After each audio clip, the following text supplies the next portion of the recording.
Welcome to Corpstruction, a show about the missions, activities, and employees of the Tulsa District U.S. Army Corps of Engineers. Today, I'm with Ranger Matthew Sexton of the Eufaula Lake Project Office. Ranger Sexton, welcome. Thank you for having me. I appreciate the honor of being here.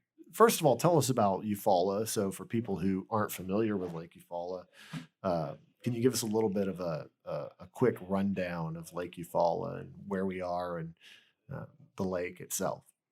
Okay, so we're about an hour and a half south of Tulsa. Tulsa's kind of the big area that we're known for. It's the Tulsa District is what we're a part of. We're one lake in the Tulsa District. The lake itself has about 800 miles of shoreline, so it's actually one of the biggest lakes. Us and Texoma are two of the biggest lakes in Oklahoma. So we have a lot to manage. So Eufaula, the lake itself, was named after the town of Eufaula. It's a very small town, but during the summer, as understandable, it kind of grows 3, 4 times, 5 times the size that it is throughout the rest of the year. And it's mainly due to the lake, all the recreation, all the campgrounds around the lake, all the areas just for the public to come and use the lake. I've been here for 6 years. I originally came from North Carolina, where I spent most of my life. The Corps brought me to Oklahoma. Definitely was a change here at first. It's a little smaller than what I'm used to, but I've enjoyed it, and it's enjoyed getting to work here and getting to work around a lake. I mean, it's kind of like a dream job in a way. For a lot of people think when they hear my job, they're like, "Oh, park ranger. That's like a dream job." I'm like, at times it definitely is, and I enjoy it. So do you like that mustard and vinegar barbecue? We definitely had some good barbecue back in North Carolina, and I've kind of had to test a couple different ones while I've been out here, and I don't really know what my preference is. Really? But definitely probably more the vinegar barbecue. Vinegar, yeah. Yep. And are you from like western or the eastern part of the state? Where are you from in North Carolina? I'm from the Greensboro area, is where I grew up for about 19 years. So that's kind of more central North Carolina. Right, yeah. Triad? So, yep. So Exactly. are you east of or like northeast of Greensboro? Are you closer to the Virginia border or? I was actually just north of Greensboro, a small little town called Summerfield, North Okay. Carolina, but nobody knows where Summerfield is at. So I Okay. just usually said Greensboro. Okay, near High Point. Yep, exactly. And so where'd you go to college? Just in the mountains of North Carolina, at a small little, about 2,000 student campus called Mars Hill, Mars Hill, Mars Hill. It's a university now, but it was a college when I was there. And it became a university by my senior year.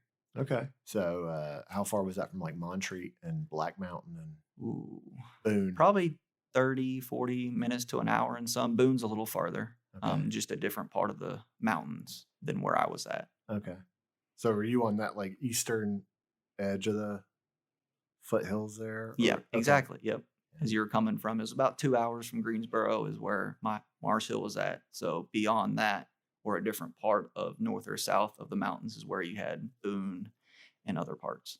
You guys have about 800 miles of shoreline and largest lake in Oklahoma, fully in Oklahoma, right? So the shoreline management plan and shoreline management or the shoreline use permit program, right?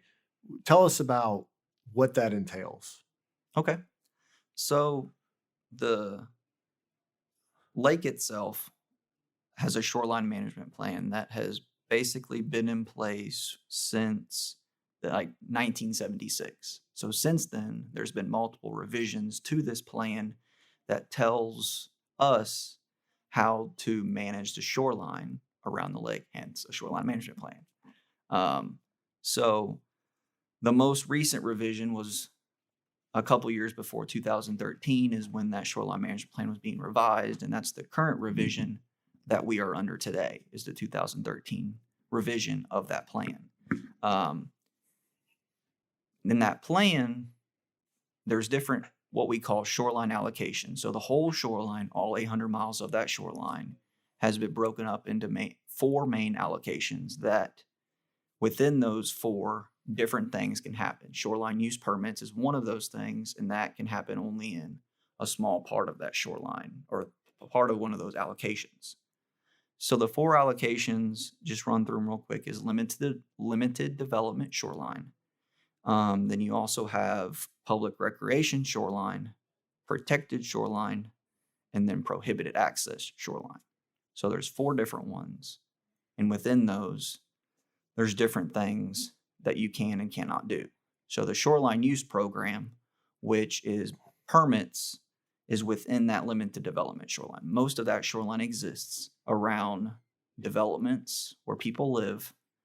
It's the shoreline that is adjacent to where they are living. And within that is where we can issue boat dock permits. Another type of permit that we issue is called a mowing permit. Well, it's actually, the technical name is a vegetation modification permit, but most of the public refers to it as a mowing permit because it grants them access or the privilege of modifying the vegetation on government property. Why is that vegetation, I don't guess protected is the best word to use, but like why is it so important that you have that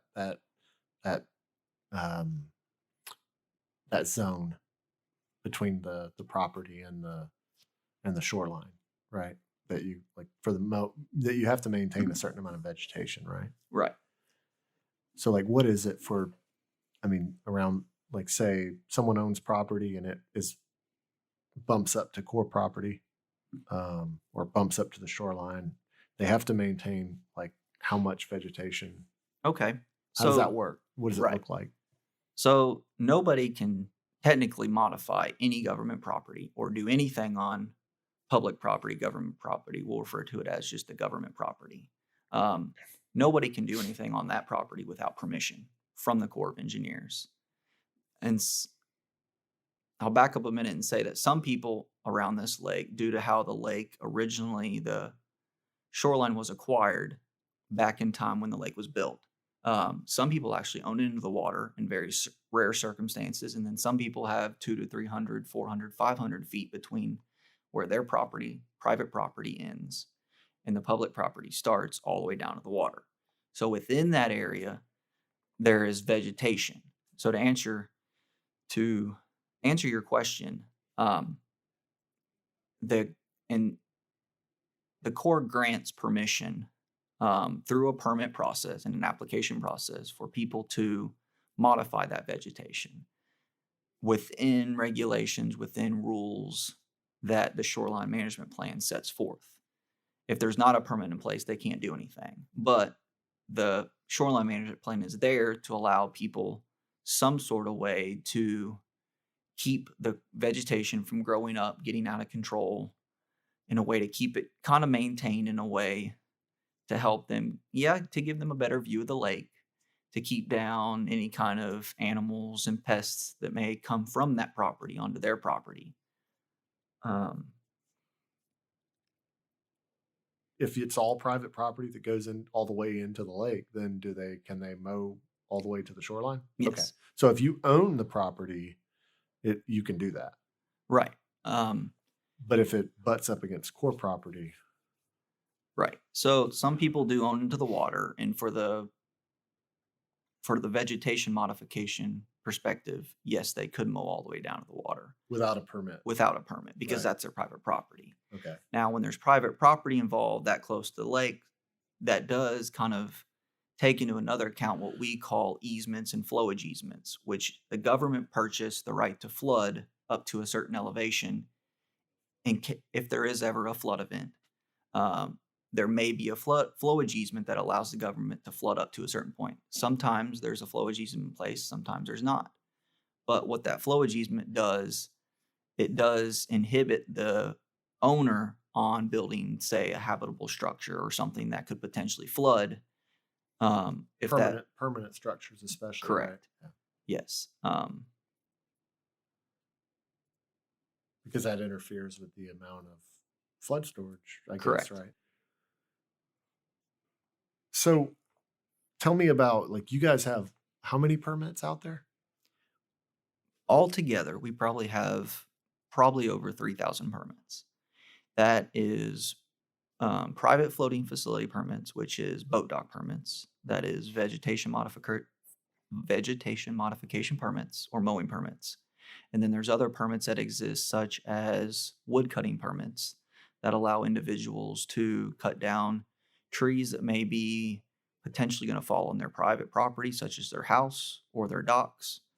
We give them the permission through a permit to cut those trees down so that they can get rid of those to avoid the chance of that falling and hurting, destroying their private property. And then there's also another permit called an erosion control structure, which is a permit. Basically, we're permitting them and giving them a chance to protect the shoreline around the lake from eroding any further. So with all the floods, when the lake goes up and down, it starts to eat away at the shoreline. And an erosion control structure, most of the time, is some sort of natural stone rock, about what the common size is 18 to 24-inch riprap, with just giant natural stone spread out along the shoreline in an effort to keep the shoreline from eroding any further. So Right. those are the different types of permits. You guys call that armoring typically, right? Armoring. It has been referred to that, Is yes. armoring. Yeah.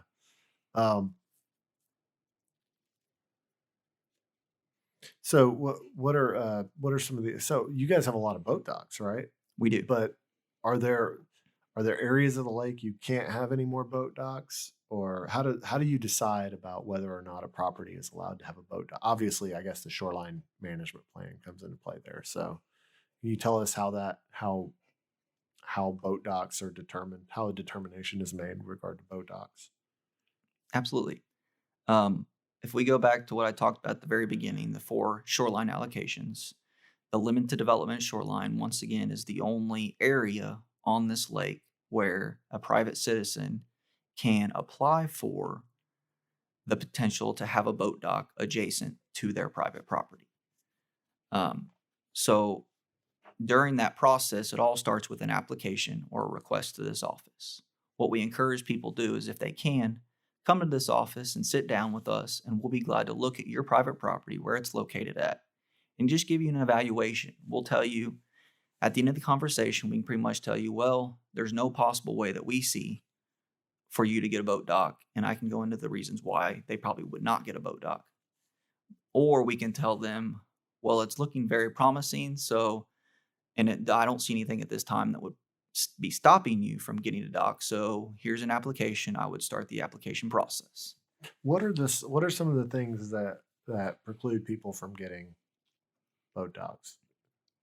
Okay, so in the shoreline management plan, there's a couple requirements that we look at for every case. Each case can be a little different based on how the shoreline's set up, where the private property's at, close to the lake. But there's like a rule of 5 things.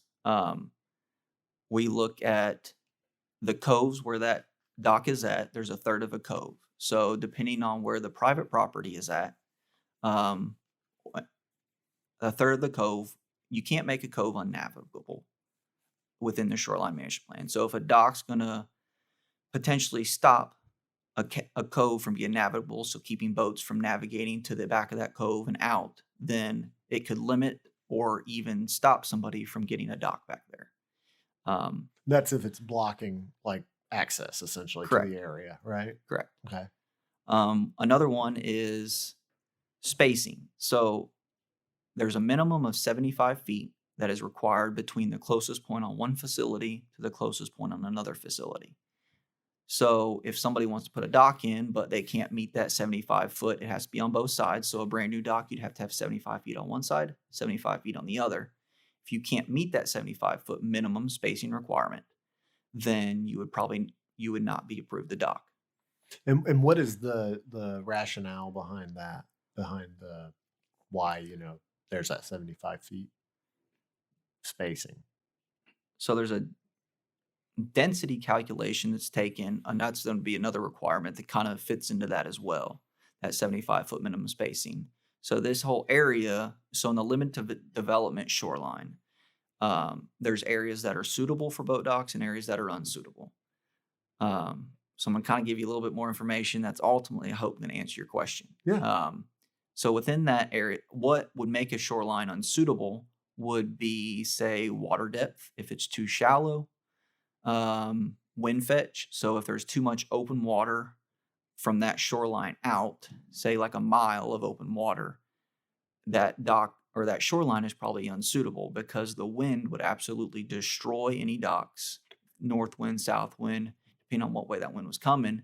In those areas, when that shoreline management plan was done and revised, areas like that were taken into consideration to keep people from having to put so much money into docks and got docks getting destroyed. And it's not a good outcome for anybody. So the plan is structured in such a way that hopefully eliminates the areas that are the worst for boat docks.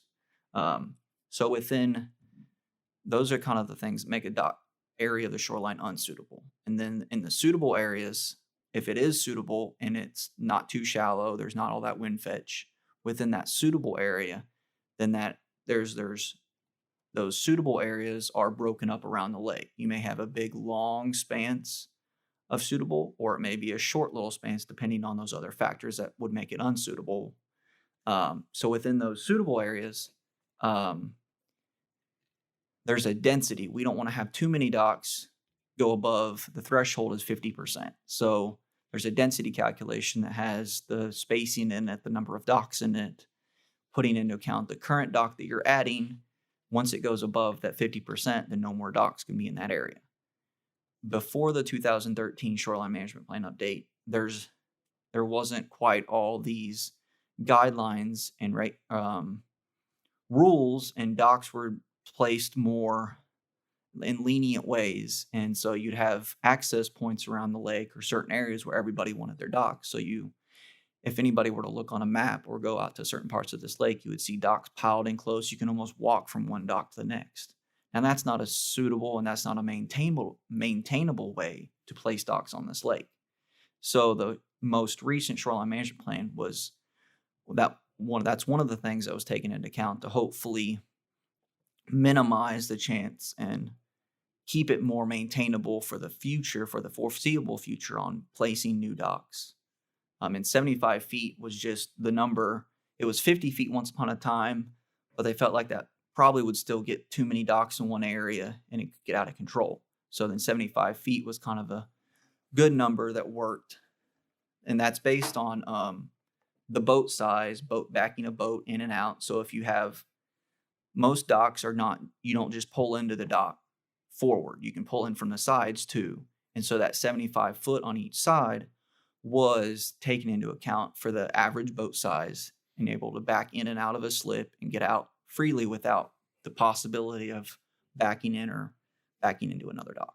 So you don't have to try to like parallel park slide in there, like, Correct. Yes.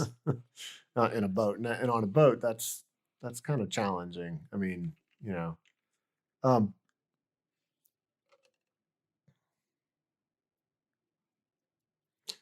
so you guys have you have more than 3,000 permits. How do you, because you guys, there's only what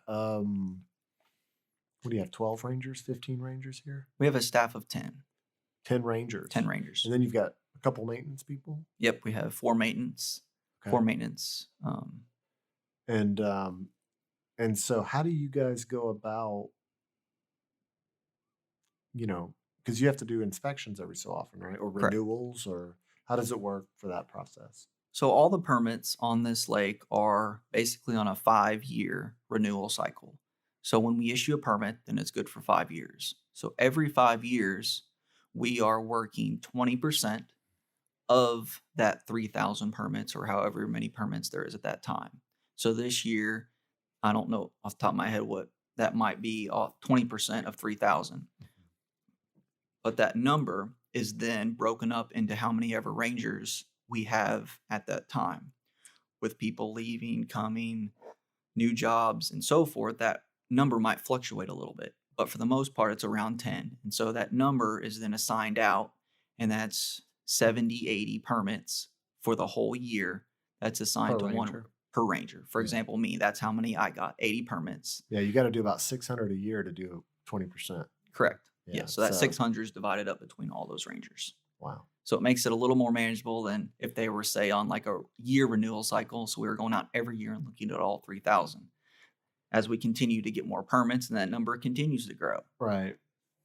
That would be extremely unmanageable. So the 5-year is similar to the number for licenses as well, which a license for example, is say an electrical line license. Somebody has a contract with the government that they can have electrical line from their private property running under core property down to their dock.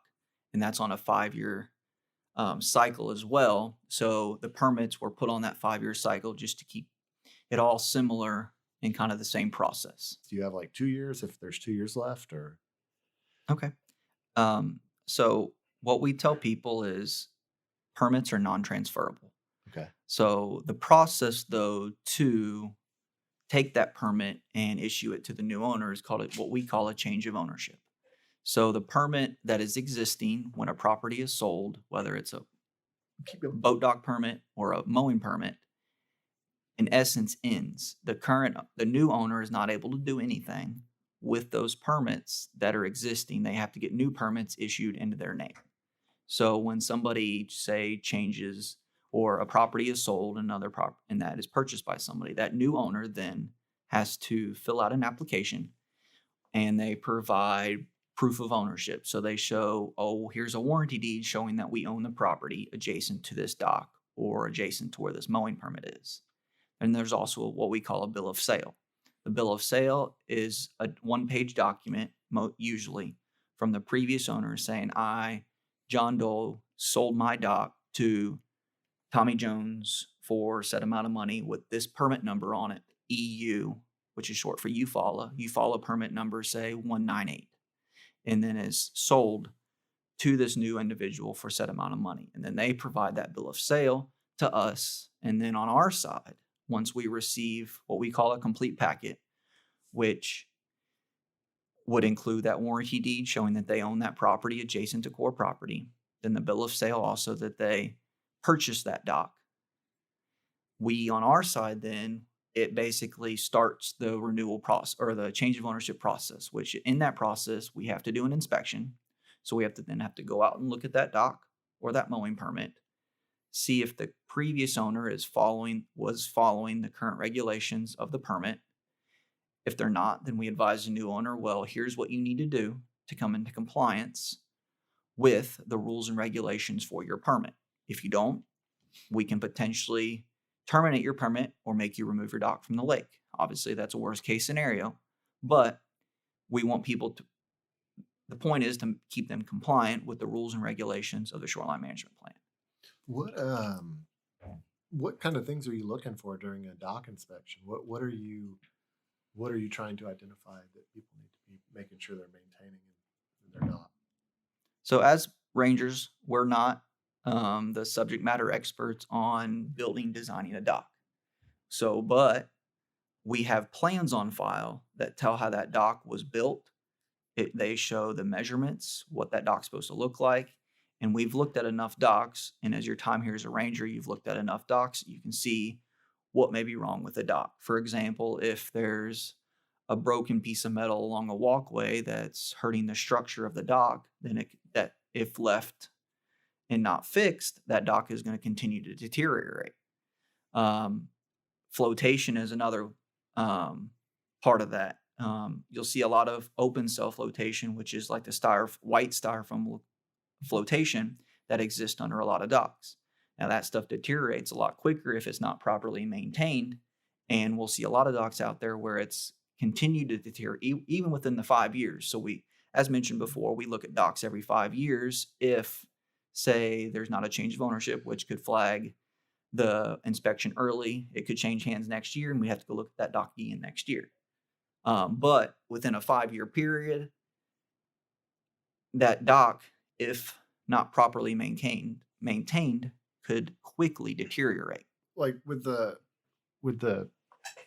styrofoam, there's a term for that stuff, right? The flotation material. Right.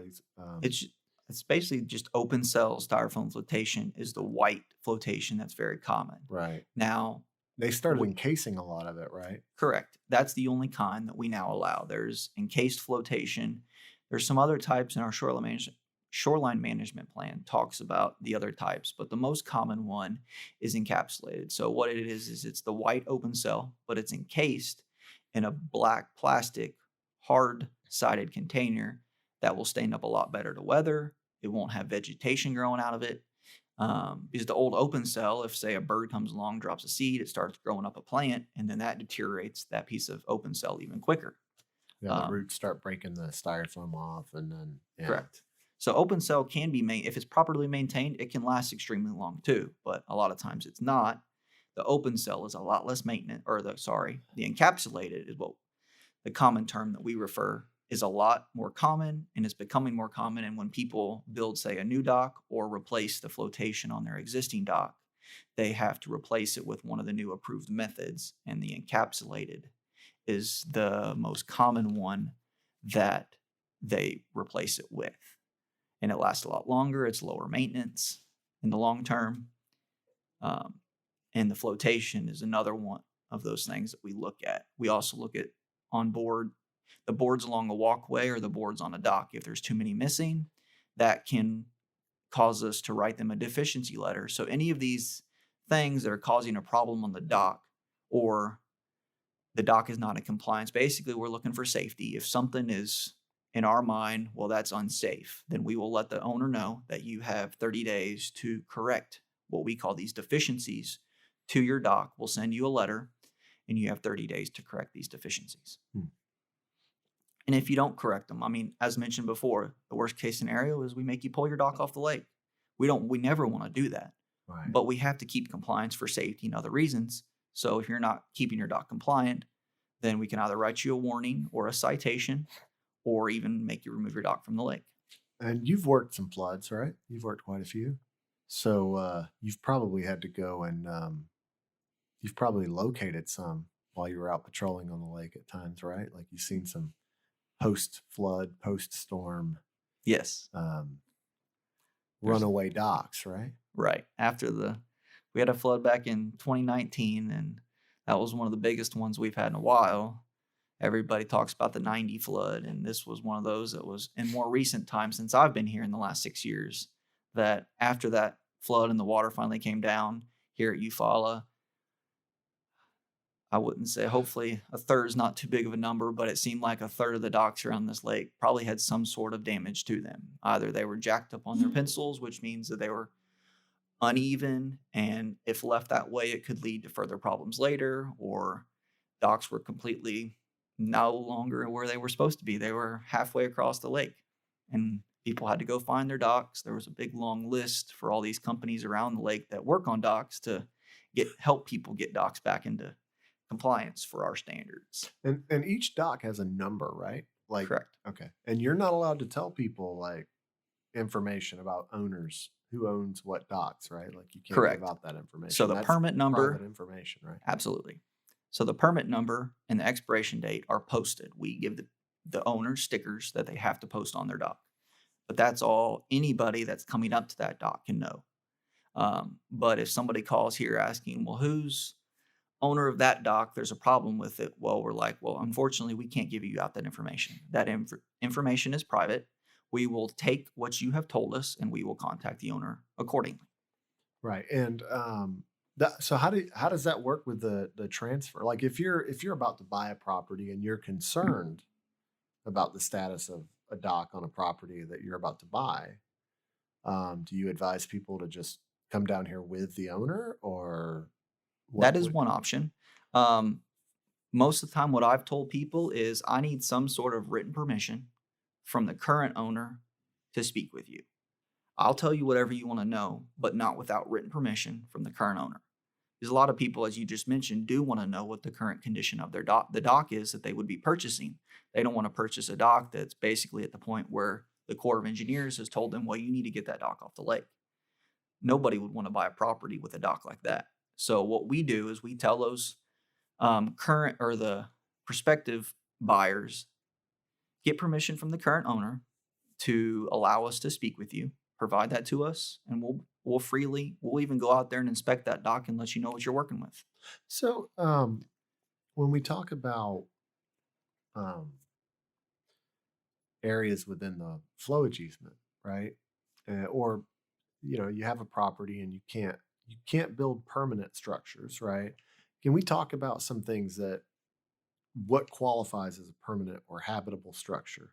Because there may be some confusion about, I know back in the old days they used to have like what sea huts at a lot of places, right? So what qualifies as a permanent or habitable structure? And is there a difference between permanent and habitable or both? Right. Um, the flowage easements, each of them is written sometimes a little not differently. There may be some general ways they're written, but there can be variations on how they are written. So one may say habitable structure in it, and one may not, or one may have released what is called the habitation clause, which in that circumstance, that individual who owns that property may have a house on there. Once upon a time, the back in the day, the government would have released that habitation clause, which would allow them, if that dock was destroyed due to flood, they could build, or sorry, not dock, house, for example, they could build that house back as many times as they wanted to. Now, that's never economic or financially a good idea, but that's what was done back then for that example. And they basically surrender their right to, for compensation from Correct. us or from the Corps, right? Correct. Because that's literally like flowages. It's area that's designed to flood, right? Or well, purchased to flood, right? Right. So within those flowage easements, a permanent structure, it's more of a habitable structure is what the flowage easements usually. So they can still have a permanent structure, for example, like a chain link fence. Okay. That's not really going to affect the flow or the water storage of the lake. So A if it's shed? a shed, that would be a permanent structure, but it's not a habitable structure. So most likely we would approve them to place that. For example, in one situation, as mentioned before, I can't talk specifics on who the owner is, Right. but in this situation, they built a pole barn building. Mm-hmm. And a pole barn building itself for storage would be okay. But these owners decided to turn that pole barn building into a habitable structure. They placed bedding in there. They basically turned it into a house, a metal-sided building house, which that moves over into a habitable structure, and that is not allowed within a flowage easement. So they would have to either remove it completely or take it back to the pole barn building that it was approved for. Right. And if you've got I would imagine if you've got a storage building that's approved, you can't store certain things in that storage building, right? Like there are certain things aside from people, right, who might be sleeping in beds, but like there's certain things like certain chemicals you certainly wouldn't want being in that Right. structure. Is that listed typically, or does it just identify that there's a certain do those agreements typically identify there are certain categories of chemicals or things that you cannot have Right. stored there? It would be, written similar to what you just mentioned. It would probably not specifics on what Right. types of chemicals, but it would say it'd have broad topics of these things cannot be stored on these flowage easement lands. So I know that there was a question about a parking lot down around RS Kerr, and you guys also oversee recreation at Worcester and you WD Mayo, which is WD Mayo's navigation, Lock and Dam 14, and then Robert S. Kerr, Lock and Dam 15. But there are some recreation there, and your lake office, you guys are about 45 minutes from RS Kerr. Is that about right? Yep, that's a good estimate. Yeah. So tell us about there's like a parking lot down there, right? Right. So as we have talked about a little bit, back in 2019 was a pretty big, significant, one of the biggest in recent years, flood event all over Oklahoma. Most of the lakes were affected. A lot of lakes were on what we call flood watch, which is around the clock surveillance of the dam to make sure it's still structurally intact and there's no issues with it. So back in 2019, when that flood happened, there's a parking lot below Robert S. Kerr Powerhouse that is open to the public, that was allowed for the public to use to park in, to access the area along the channel to fish from. So there was a bathroom there, there's a parking lot, and that allowed them to drive up to the guardrail, park, and fish, which is very common around most of the lakes in Oklahoma. But in 2019, with the high water releases, that parking lot was pretty much completely destroyed. So in the past couple of years and past couple of months specifically, there a contract was approved that hired an outside contractor to come in and completely replace, put down new blacktop, put all new foundation in, so the parking lot would be on a strong foundation. Put up a new guardrail, put up a new sidewalk, put a new bathroom in. So basically, building all what was there before, and probably even improving it in some aspects. Probably a lot less potholes than what used to be the Right. parking lot, right? Yes. Yeah. So basically, a brand new parking lot Right. down below that dam for the public to use to come fish, to park. Similar to what happened at Eufaula as well during that flood event as well. Eufaula down below its dam, we lost the downstream parking lot completely as well. So federal highways comes in, we get funding through them for and what is called ERFO, which is the Emergency Relief for Federally Owned Roads. Mm-hmm. We got funding through them for that parking lot as well to build that parking lot back, get an outside contractor to come in and build that parking lot back. Yeah, I think in 15 there was a lot of damage. Yeah, to that I could be, parking lot. Yeah. I might be incorrect. It was back in 15, Yeah. maybe. That was the I one below remember it. Eufaula. I remember going Correct. down and getting some pictures of that back in 15 or right after the 15 flood. Yeah. People are probably we've received this question, I know, and there's work going on at the bridge deck over the dam and the dam technically because it's part of the structure. But is there any artificial raising or lowering of the lake level based upon the construction? No. There are lots of rumors, and y'all probably get lots of phone calls and people, and even on social media saying, oh, the Corps is doing this, the Corps is doing that. No, there's no artificial raising or lowering of the lake level during that process of replacement of the bridge deck across Eufaula Bridge.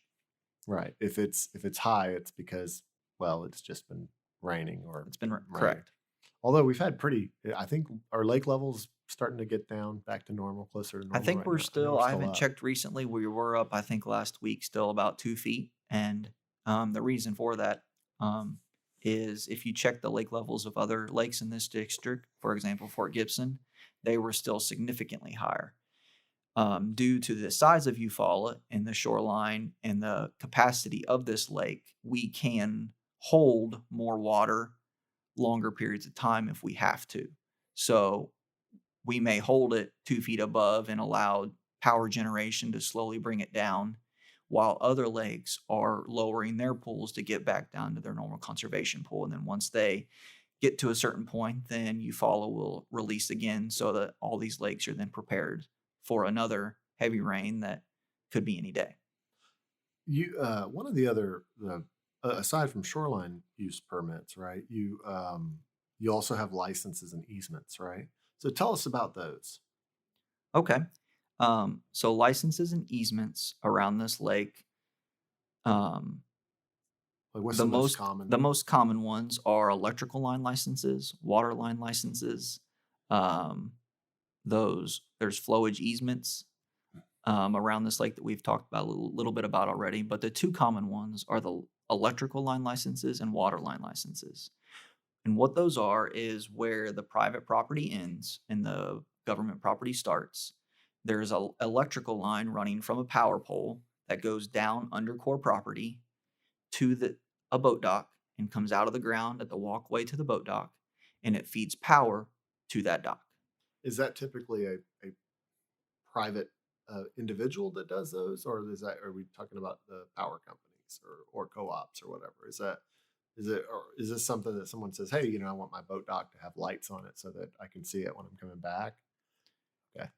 It's usually people have to go through a licensed electrician. So it's not something that for example, if I had a boat dock, I couldn't just put electric down to my dock by myself. Yeah. I'd have to go through a licensed electrician that would follow the National Electric Code. But on a side note, before talking more specifics or going into more depth on electrical line licenses, people cannot receive those anymore. The reason Okay. for that is within the Corps of Engineers, there's the non-recreational out-grant policy, which um, it does many things, but the electrical line license is basically there's another means on getting power, and that's solar power. Mhm. So if there's another means, they have to go through something that's not going to damage core property, that's not going to have any soil disturbance.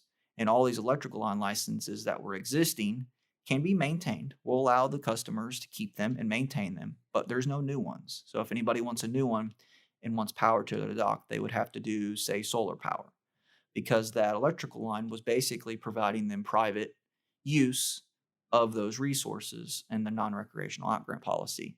That's just one of the aspects that is trying to be eliminated. There's other means. It may cost more, but there is another means on getting power to their dock. So they have to do that means that's not going to do anything to core property or Okay. use those resources.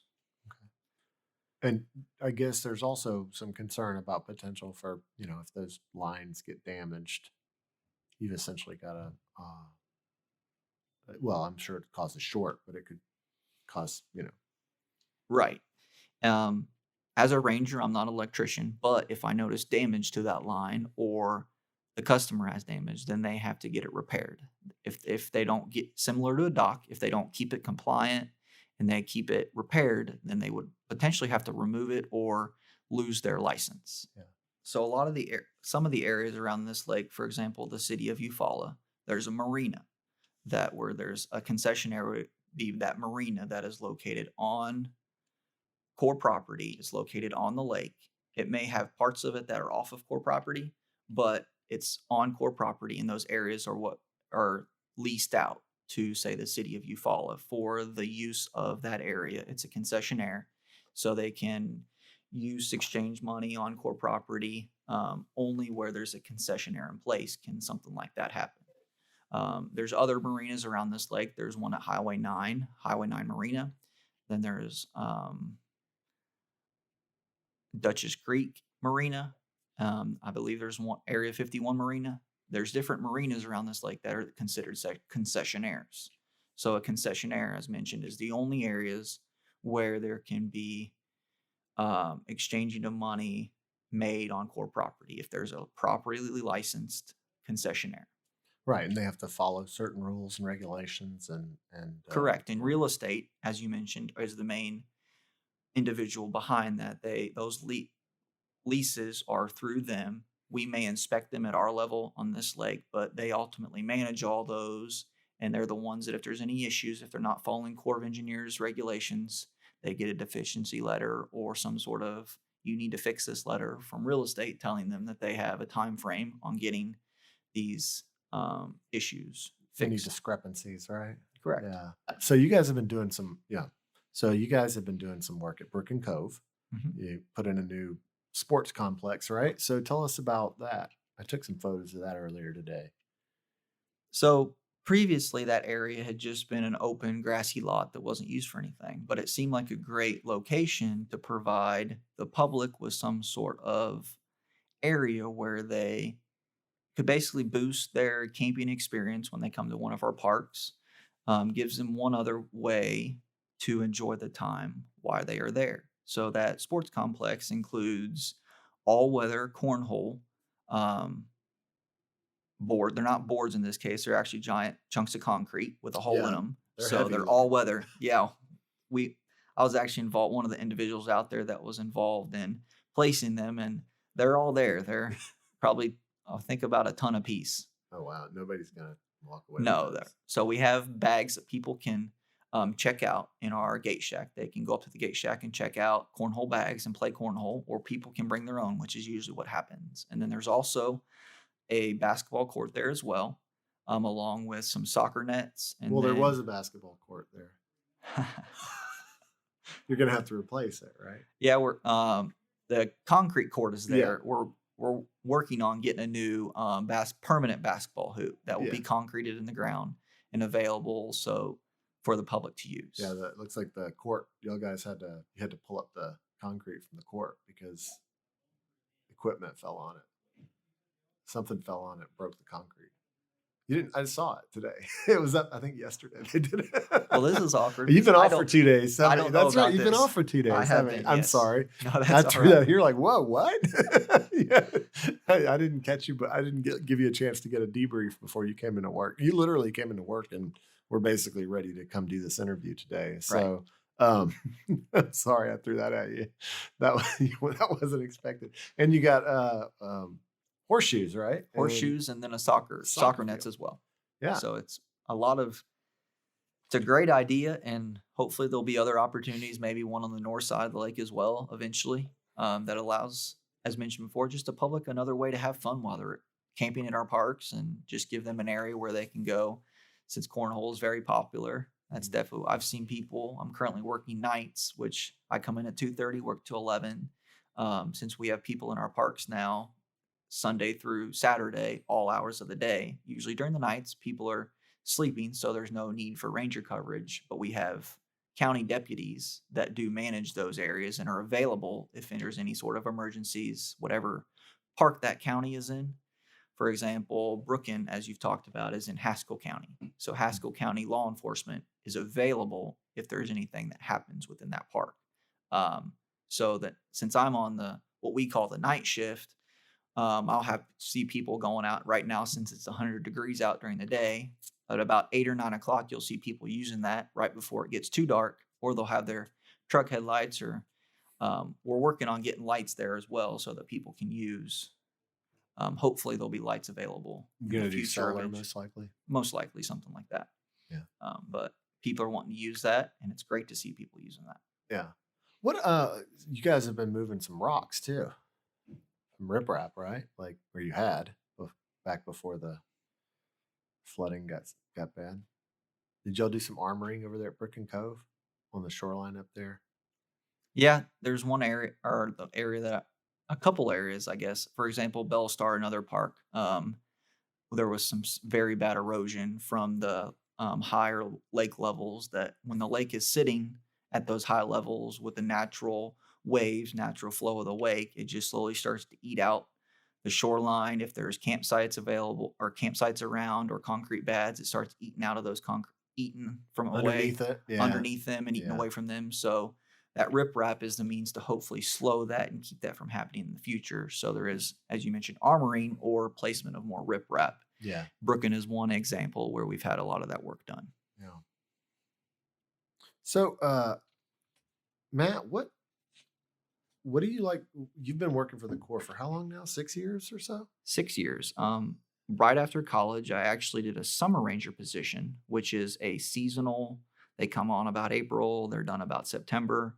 Seasonal position where you're just during those summer months where when we are the busiest, we have additional rangers. This year we have 3 that came on to help provide additional coverage and assistance for all the parks that are super busy. Right after college, I did a summer ranger position at a lake, Summersville Lake in West Virginia. That's when I was living in North Carolina at the time.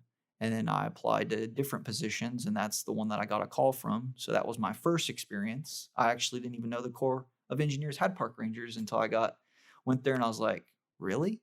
Well, that's pretty cool. And that's upon finding out the Corps park rangers there's a lot less compared to, say, the National Park Service. We have a very small number compared to them. But it's a great organization. I figured that out from the get-go. I had a great time working there, getting to work with people, getting to experience what the Corps of Engineers was like. And then I've been here now.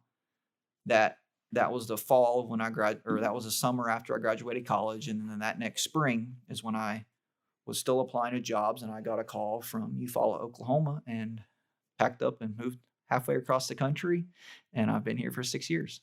So So you always wanted to be a ranger, right? Or a park ranger?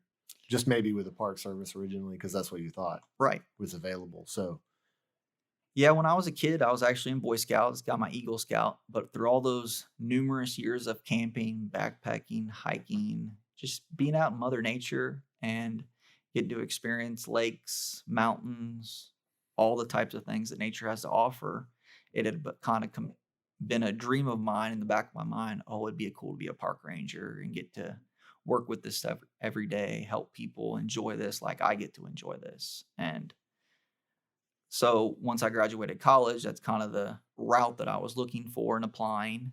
And then I got this job out here, which gives me the opportunity to protect those resources and work with those resources and help the public enjoy them just like I enjoy them, and hopefully continue to do so for many, many years to come. There's a meme that goes around that, that's the what people think I do, what I think I do, what I actually do, right? How much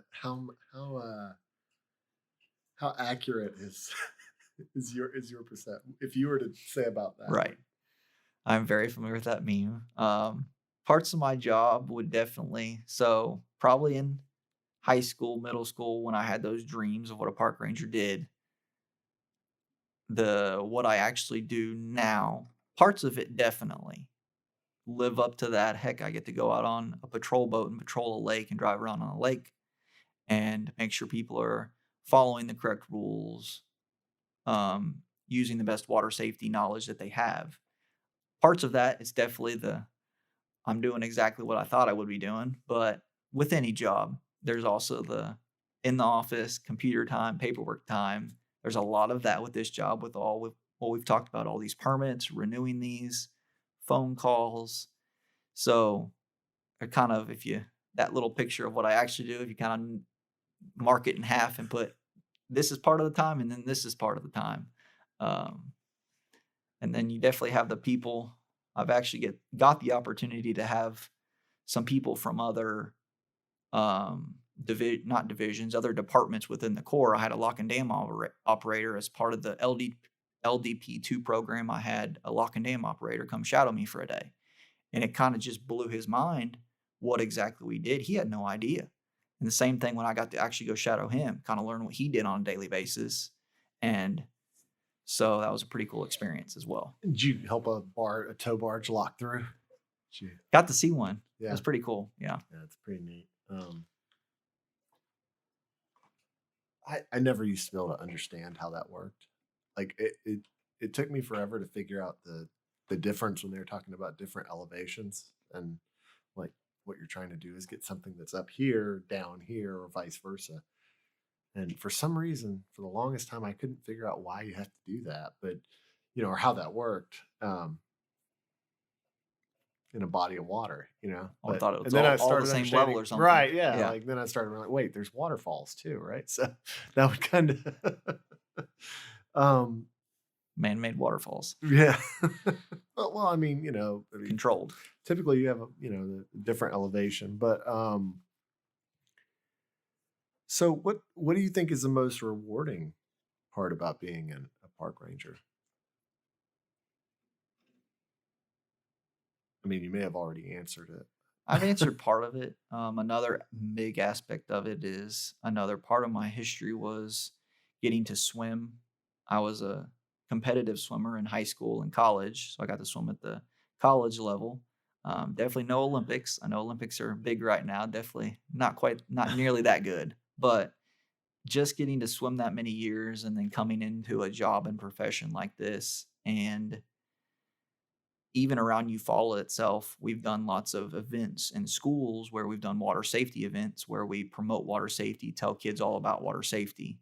And it's mind-blowing and saddening at times to learn how many kids are not comfortable around water and don't know how to swim.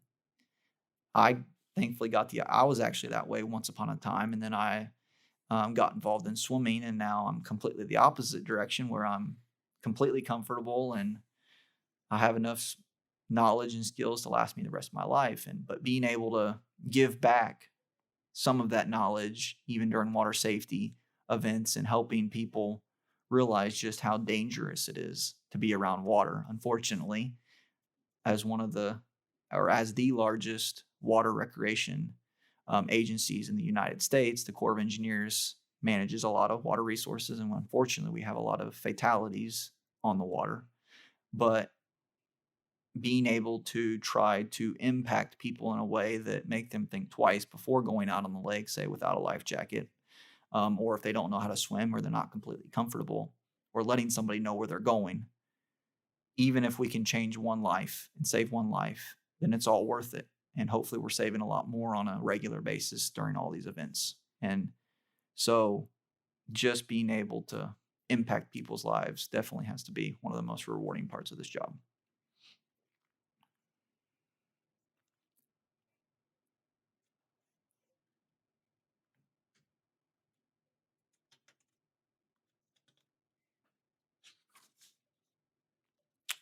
Well, Matthew, I think we've talked about everything. What have I not asked you that I probably should have asked you, or that I didn't, that I might have left out asking you? Well, there's probably a lot that's hopefully this time has given us to scratch the surface. We've done more than scratch the surface on shoreline management plan and the Corps of Engineers and how what the park ranger life is like. Yeah. So there's so much more ins and outs of our job. But if you think about shoreline, I mean, there's just so many things that can go into managing that. And we try to do as much as we can with the staff that we have. And ultimately, we can't probably get to all 800 miles at one time. So we just pick our battles and make our priorities and do what we can. And is there anything that you want to add about either being a park ranger or working for the Corps or living in this part of the country? Is there anything you want to add about it? Is there?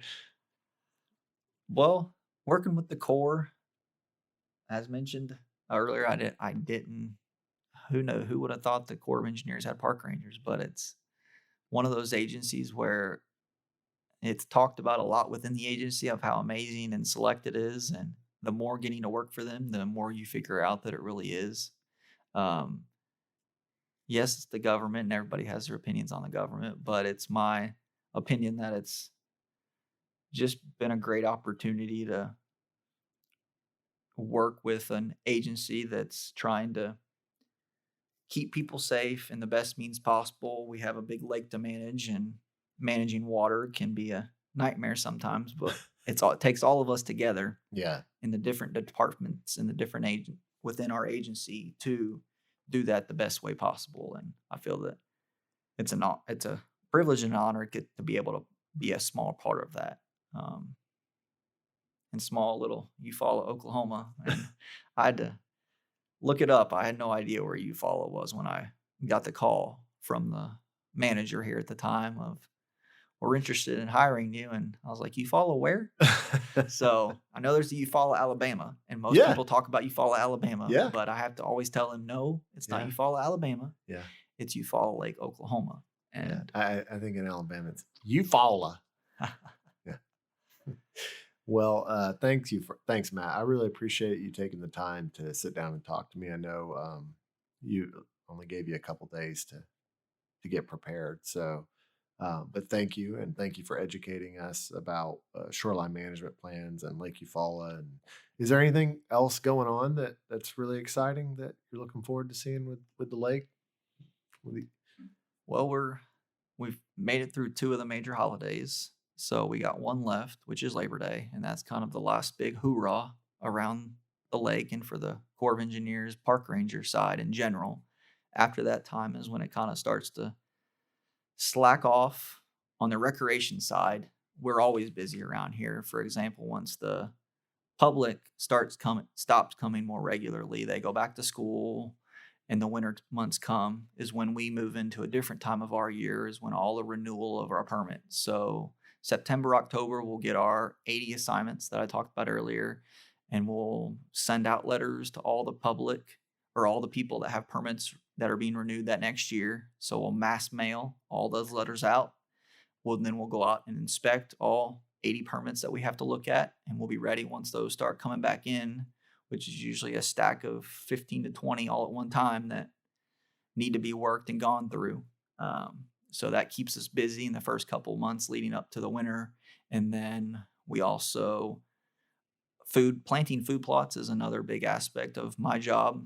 we have multiple food plots around this lake in different areas where we are creating places where the public, they're already hunting areas, but we're kind of helping those hunting areas, providing those areas for the public to come in and hunt and have a better chance of killing something like a deer or whatever else they're out there hunting. And then we also do controlled burns. Prescribed burning is what it's technically called. So all of our parks, to control vegetation, control leaf litter, we prescribe burn those areas, which is where we get to light stuff on fire, is what we call it. Right. We get paid to light. Those cedars, right? Cedars are one of those invasive species. Yes, Yeah. we try to burn down some cedars in those parks and those areas. But it helps. It's a lot cheaper than the manpower a lot of times to leaf blow all the leaves or go in there with brush hogs and brush hog it all. It's easier and it's better for the environment in some ways too, because fire has always been a part of Nature. a best management practice for nature. So we're getting to artificially do that, but in the same way, it's Prevents bigger fires too later on down the road. correct. Right? Absolutely. Gets rid of all that kindling. Yep. It's built up over the years. Absolutely. Well, thanks again, Matt. I really do appreciate you taking the time to talk to me. Thank you for joining us for Corpstruction. Corpstruction is a production of the Tulsa District U.S. Army Corps of Engineers Public Affairs Office. This episode was brought to you by the Lake Eufaula Project Office. To learn more about the Tulsa District, you can find us on the web at www.swt.usace.army.mil. You can also check us out on most social media platforms, including Facebook, LinkedIn, Twitter, and Instagram, by going to @USACE Tulsa within those particular platforms. Thank you for joining us. Have a great day.